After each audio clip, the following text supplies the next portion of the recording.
আছে কিছুতে কি অবস্থা মাজা সোজা করে তো দাঁড়ানো কোনো কায়দা নেই। মুহূর্তেই কৃষকের মুখের হাসি কেড়ে নিয়েছে শিলাবৃষ্টি।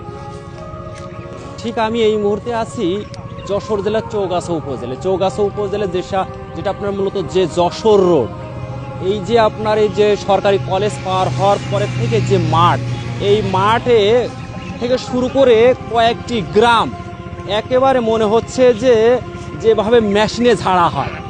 আমরা ধান কাটার পরে যখন মেশিনে ঝাড়ি তখন কিন্তু ঠিক এরকম এই যে আপনার শুধু যে বিচেলি বলেন খড়গুলো থাকে, অথচ দেখেন একটা ধান কিন্তু নাই।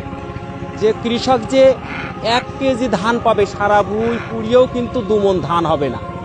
বিঘা বিঘা জমি চাষ করে এখন কৃষকের মাথায় হাত। এখন আমার 5-6 বিঘি ধান রয়েছে, সার বাকি, দোকান বাকি, আমার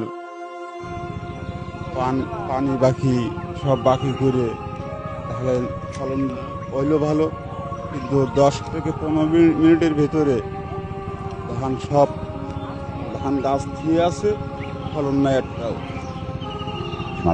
তা আমাকে লোন ফোন তুলে কিস্তি মিস্তি তুলে আমাদের এই করা, এই যে পানির টাকা সারের টাকা যে দেবো সে কোনো আমাদের পরিস্থিতি কোনো লাইন নেই।